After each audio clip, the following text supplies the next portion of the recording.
RS classes में आप लोग का स्वागत है। चलिए हम लोग रोज़ की तरह आज मॉक टेस्ट नंबर 4 है और इसी तरह से इसी टाइम पर डेली टेस्ट होता है। तो चलिए हम लोग टेस्ट की पहले क्वेश्चन की शुरुआत करते हैं।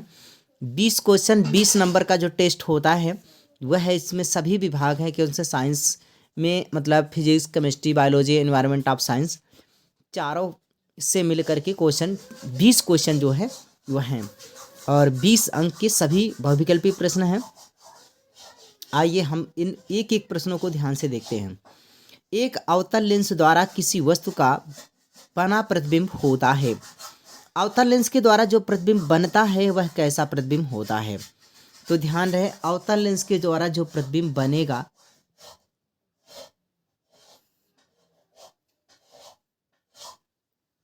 वो आभासी होगा, सीधा होगा और वस्तु से छोटा होगा। वस्तु से छोटा होता है। तो ध्यान दीजिए, इसका आंसर कौन सा हो गया? तीसरा इसका राइट आंसर हो गया। चलो, मैं उम्मीद कर रहा हूँ ये लोग आप इसकी सारी बातें आपको क्लियर हो रही होगी। इसके राइट आंसर कौन से हैं? ये तीसरा वाला इसका उत्तर हो गया। तीसरा का मतलब ये वाला है। आप यहाँ पे लगाएंगे तो आप ये मत समझिए चौथा वाला, ये वाला आंसर है। ये वाला आंसर है। ठीक है, चलिए आगे आइए। आगे दूसरा क्वेश्चन की तरफ बढ़ते हैं। दूसरे क्वेश्चन आपके सामने है। दूसरा क्वेश्चन कह रहा है, प्रकाश का वेग निम्न में से किस माध्यम में सबसे अधिक होता है? देखिए, प्रकाश का जो प्रकाश का वेग है वह सबसे अधिक जो होता है कांच, देखिए अपवर्तनांक जिसमें ज़्यादा होगा उसमें क्या होगा, उसमें उसकी जो वैल्यू वेग होगा वह कम होगा। जिसका अपवर्तनांक अधिक होगा उसमें उसका वेग कम होगा। तो ध्यान दीजिएगा, इनमें से राइट आंसर है वो कौन सा होगा? निर्वात इसका सही उत्तर है। तो मतलब इसका निर्वात क्या होगा? इसका सही उत्तर है, मतलब चौथा इसका सही उत्तर है। आइए क्वेश्चन, अगले क्वेश्चन पे आते हैं। अगला क्वेश्चन आपके सामने है, श्वेत प्रकाश के 7 रंगों में से किस रंग की तरंगदैर्घ्य सबसे अधिक होती है? ध्यान दीजिएगा, जिसका विचलन सबसे अधिक होता है, जिसका विचलन सबसे कम होता है उसका तरंगदैर्घ्य सबसे अधिक होता है। जिसका विचलन सबसे अधिक होता है उसका तरंगदैर्घ्य सबसे कम होता है। तो तरंगदैर्घ्य सबसे अधिक की बात बोलेगा तो सबसे अधिक कौन सा होगा आप लोग को समझ में आ चुकी होगी। आप लोग अपने अपने आंसर को लगा लीजिए। पहले तरंगदैर्घ्य सबसे अधिक किसका होगा और सबसे कम किसका? सबसे कम होता है जिसका विचलन सबसे अधिक होता है उसका तरंगदैर्घ्य सबसे, जिसका विचलन सबसे अधिक होगा उसका तरंगदैर्घ्य सबसे कम होता है। तो ये बात है कि विचलन सबसे, तरंगदैर्घ्य अधिक पूछ रहा है, इसका मतलब विचलन कम होगा। विचलन कम होगा मतलब उसका तरंगदैर्घ्य सबसे अधिक किसका होगा? इसका राइट आंसर कौन सा हो गया? राइट आंसर इसका लाल। लाल का तरंगदैर्घ्य जो होता है वह सबसे अधिक होता है। चलिए, विद्युत धारा का मापन होता है। चौथा क्वेश्चन आपके सामने है, विद्युत धारा का मापन करते हैं विद्युत जनित द्वारा। विद्युत जनित तो एक खुद ऐसा एक निकाय है, एक ऐसी युक्ति है जो विद्युत को पैदा करता है, मतलब जनरेटर, मतलब क्या बोलेंगे, यांत्रिक ऊर्जा को विद्युत ऊर्जा में परिवर्तन करने का जो क्रिया होती है उसे विद्युत जनित कहलाता है। तो ये आंसर तो होगा नहीं। आइए आगे। अब धारामापी के द्वारा, धारामापी द्वारा, ठीक है, धारामापी जो होता है ताक्षणिक को नापता है। विद्युत मोटर तो नहीं, इक्विपमेंट होता है जो यांत्रिक ऊर्जा को विद्युत ऊर्जा में, नहीं, विद्युत ऊर्जा को यांत्रिक ऊर्जा में परिवर्तित करता है। इसका सही उत्तर हो गया, इसका सही उत्तर कौन सा हो गया? तीसरा। तीसरा इसका सही उत्तर हो गया। तीसरा इसका क्या है? सही उत्तर हो गया। आइए क्वेश्चन नंबर 5वां को ध्यान से देखिए। किसी चालक में 2 एम्पीयर की धारा 2 सेकंड तक प्रवाहित होती है तो इसमें प्रवाहित गुजरने वाला आवेश की मात्रा कितनी होगी? तो आप सभी लोग को मालूम है, अपने अपने आंसर को लगा लीजिए। आप जानते हैं आवेश की जो वैल्यू क्यू की वैल्यू होती है वह आई इंटू टी के बराबर होता है। आई गुणे टी के बराबर होगा। इसमें आई की वैल्यू जो दिया है वह तो कितना दिया है? 2 दिया है। और टी का मान कितना दिया है? 2, 2 दूनी 4 कूलाम आया आंसर इसका। तो राइट आंसर कौन सा हो गया? ए बी सी में ध्यान से देखिए, अपने अपने आंसर को लगाइए। इसमें सही आंसर कौन हो गया? पहला। पहला इसका सही उत्तर हो गया। चलिए अगले क्वेश्चन पे आते हैं। अगला क्वेश्चन क्या कह रहा है? कह रहा है कि किसी निम्नलिखित में से किसी लंबे वैद्युत धारावाही तार के निकट चुंबकीय क्षेत्र का सही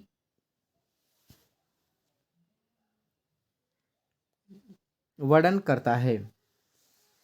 क्या वर्णन करता है? अब हम लोग अगले क्वेश्चन पे आते हैं कि निम्नलिखित में से किसी लंबे धारावाही चालक तार के निकट चुंबकीय क्षेत्र का सही वर्णन करता है। चुंबकीय क्षेत्र में तार लंबवत होता है? नहीं नहीं नहीं, ये तो बिल्कुल नहीं। तो सही आंसर कौन है? चुंबकीय क्षेत्र के रेखाएं तार के समांतर होती है ना। चुंबकीय क्षेत्र में क्षेत्र रेखाएं अच्छी होती हैं, उसका उद्भव तार से होता है। चुंबकीय क्षेत्र की संकेंद्री क्षेत्र रेखाओं का केंद्र तार होता है। इसका सही आंसर कौन हो गया? चौथा इसका राइट आंसर हो गया। इसका सही उत्तर कौन हो गया? चौथा हो गया। चलिए अगले क्वेश्चन पे आइए। अगला क्वेश्चन हमारा होगा, क्वेश्चन कौन सा? छठा हो गया, सातवां क्वेश्चन। परिवर्तनशील चुंबकीय क्षेत्र के कारण किसी चालक में प्रेरित प्रेरित विद्युत धारा की दिशा दिशा का आकलन निम्नलिखित में से किसके नियम से कहते हैं? ये इतना बार पूछा गया क्वेश्चन कि भाई जो हाथ की एक दायां हाथ है, एक बायां हाथ है। जो दाएं हाथ के द्वारा बाएं हाथ, अगर बाएं हाथ के बारे में बात करें तो बाएं हाथ के द्वारा जो होता है वह बल ज्ञात किया जाता है। किसको? बल की दिशा ज्ञात होती है। और जो बायां, ये बायां है, बायां, और दाएं हाथ के द्वारा जो होता है वो दाएं हाथ के द्वारा, ये ज़्यादा लिख दिया, क्या करेंगे? दाएं दाएं हाथ के द्वारा क्या लिखेंगे?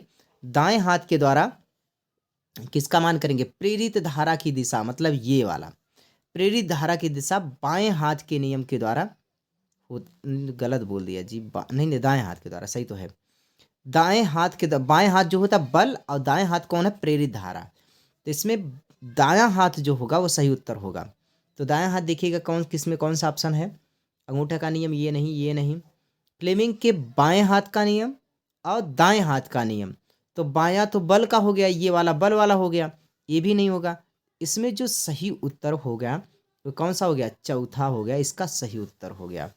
फ्लेमिंग के दाएं हाथ के नियम के द्वारा उत्पन्न प्रेरित धारा चुंबकीय क्षेत्र में परिवर्तन करने से जो प्रेरित धारा उत्पन्न होती है उसकी दिशा ज्ञात की जाती है। चलिए अगले क्वेश्चन पे आते हैं।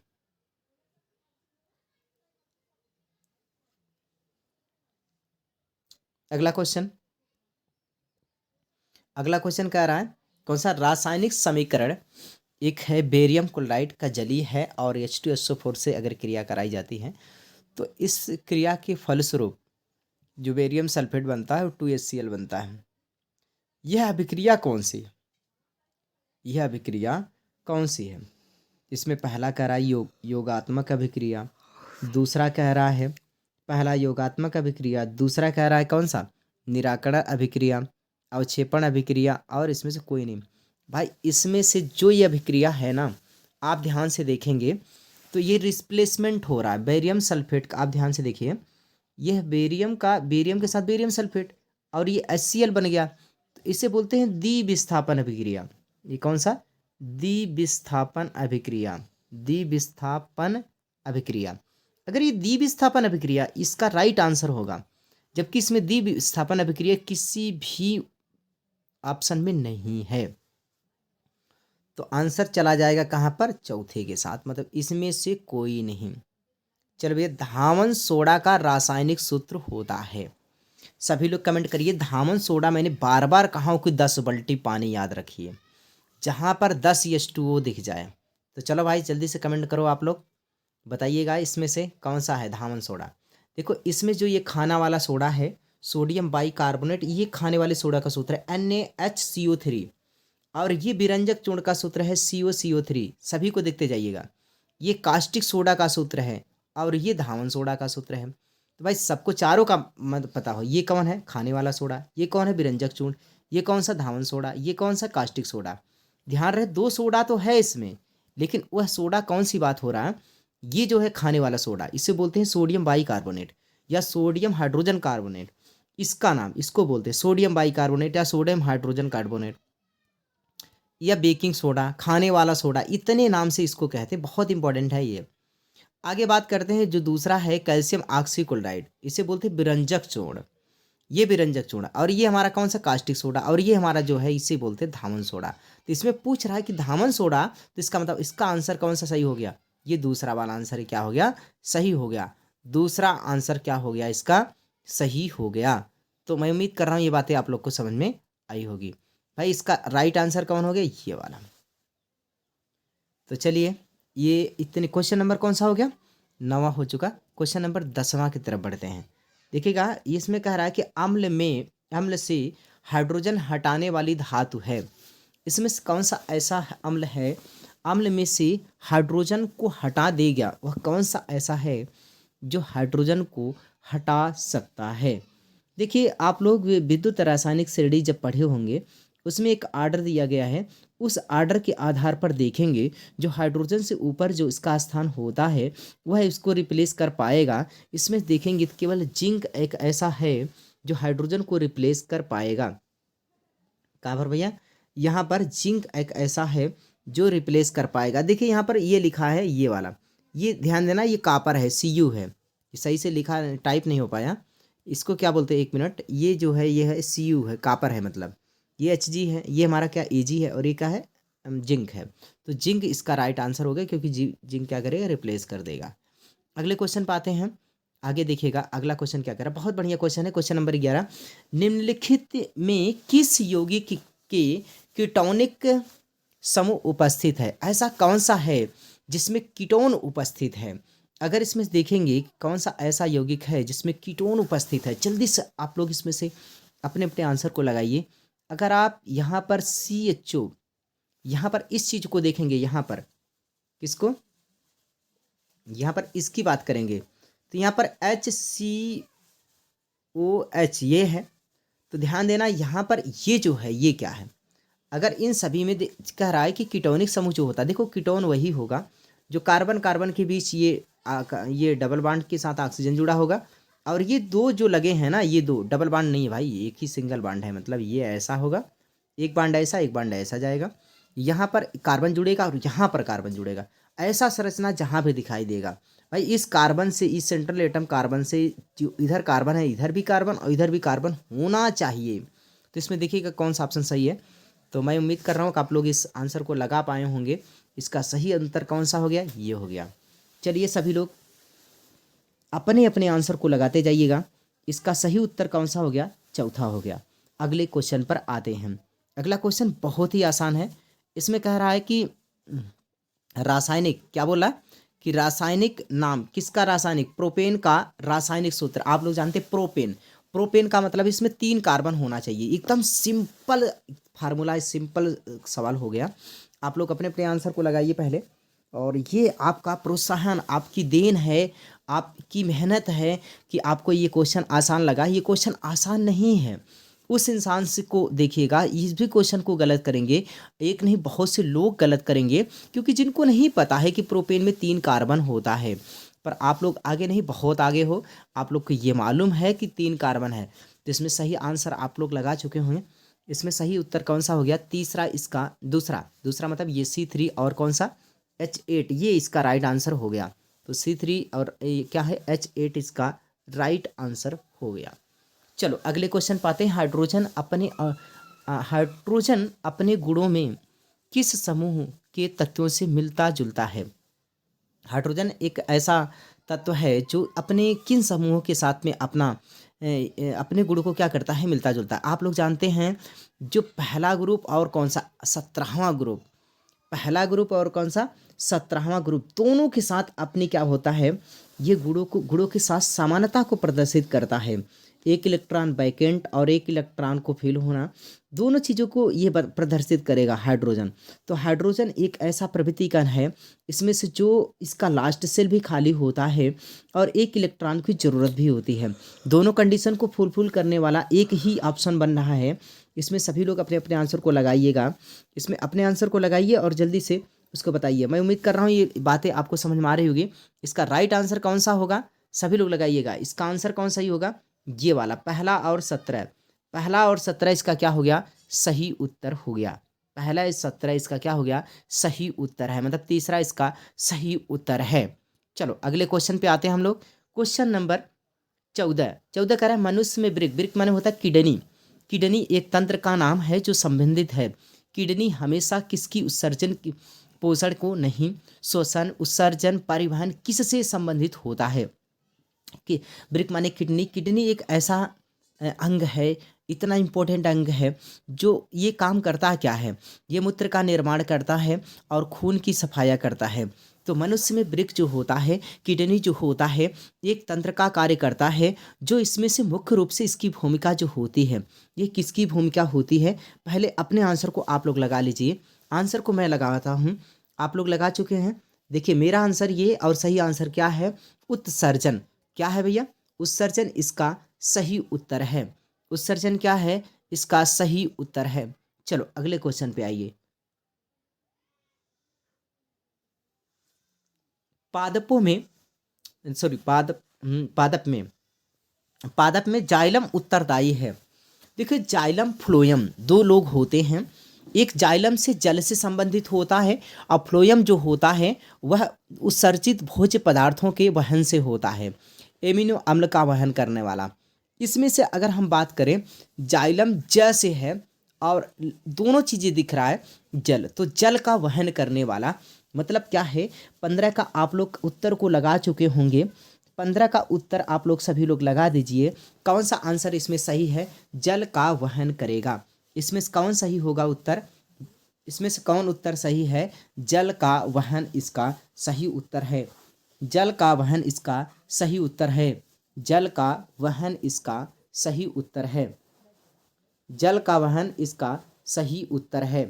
तो लगाएंगे पहला आंसर कौन सही होगा, पहला आंसर कौन सही होगा, जल का वहन इसका सही उत्तर है। जल का वहन इसका क्या है, सही उत्तर है। मतलब क्या होगा, जल का वहन इसका सही उत्तर है। मैं उम्मीद कर रहा हूँ ये बातें आप लोग को समझ में आ रही होगी। अगले क्वेश्चन पे आते हैं। निम्नलिखित में से कौन सा रोग यौन संचारित संबंधित होता है। आप लोग समझते होंगे जो आतसक की बीमारी होती है जिसे सिल्फिस के नाम से जाना जाता है। हिपेटाइटिस की बीमारी जो होती है आप लोग जानते हैं। सुजाक रोग होता है, ये भी होता है। और इसे हम लोग सुजाक की बात अगर हम लोग करते हैं, सुजाक क्या होता है, सुजाक एक रोग होता है जो जनन अंगों में से जो होता है मेवाज जैसी निकलने लगता है।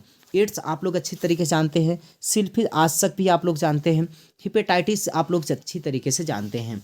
चलिए हम लोग इसमें ये बात कर रहा है कि कौन सा ऐसा रोग है जो यौन संचारित रोग नहीं है। एड्स एक ऐसा रोग है जो यौन संचारित रोग है।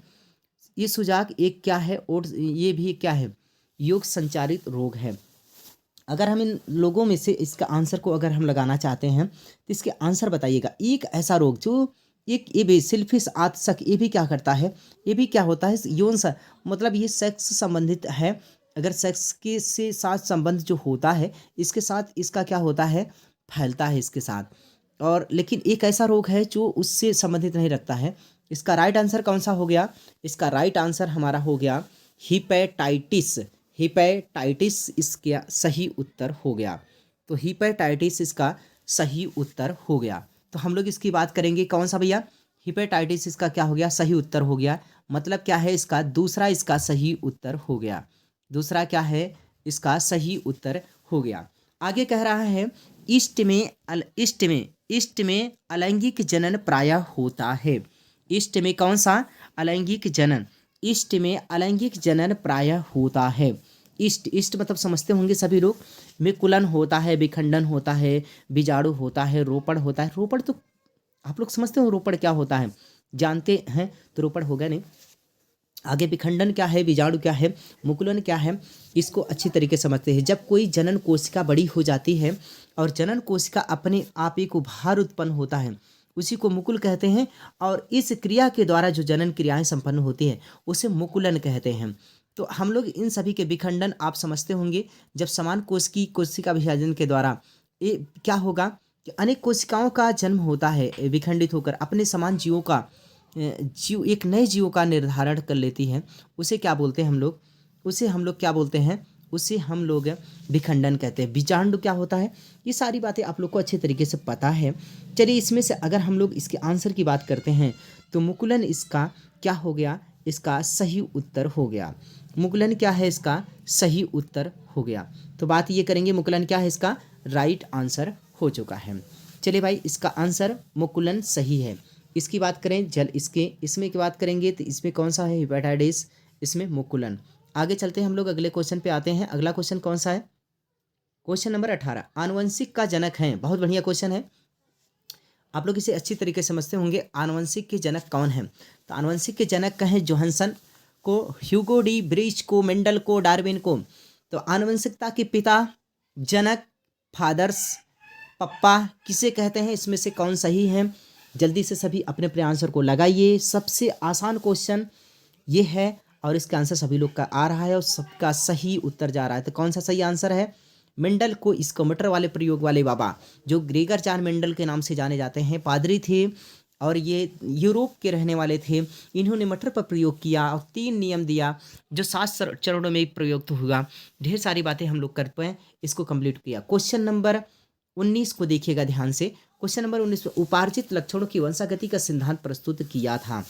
इसमें डार्विन होंगे, बीटल एंड टाइटमस होंगे, लैमार्क होंगे, डियोजी ब्रीज होंगे। इसमें से कौन सा आंसर सही है? क्वेश्चन नंबर कौन सा 19 के बारे में बात करें। चलिए आप लोग जल्दी से अपने अपने आंसर को लगाइए। 19 का सही उत्तर कौन सा है? तो 19 का लैमार्क बाबा। तो सही उत्तर कौन सा हो गया? लैमार्क। लैमार्क इसका क्या हो गया? राइट आंसर हो गया। इसमें मेंडल, इसमें लैमार्क। आगे हम लोग अगले क्वेश्चन पे आते हैं। जीवाश्म ऊर्जा का स्रोत है। जीवाश्म ऐसा जो जीवों के द्वारा उत्पन्न होने वाला, जीवों के द्वारा जो उत्पन्न होने वाला होगा उस कौन सा आंसर होगा? उसका कोयला इसका राइट आंसर होगा। तो देखिए कोयला, इसमें लैमार्क, इसमें कौन सा? मेंडल। तो ये बातें क्लियर हो चुकी होगी। मैं उम्मीद कर रहा हूँ ये बातें आप लोग को अच्छे से समझ में आ रही है। इस प्रकार से आज का टेस्ट कंप्लीट होता है और मैं आप लोग जितने भी नंबर पाए हों अपने कमेंट बॉक्स में ज़रूर बताइए और इसमें कितने आंसर किसके सही हो पाएँ। तो मैं उम्मीद कर रहा हूँ ये बातें आप लोग को अच्छी तरीके से समझ में आ रहा है। इस तरीके से आप लोग पढ़ते रहिए, खुश रहिए। मिलते हैं फिर अगली क्लास में। तब तक पढ़ते रहिए, खुश रहिए।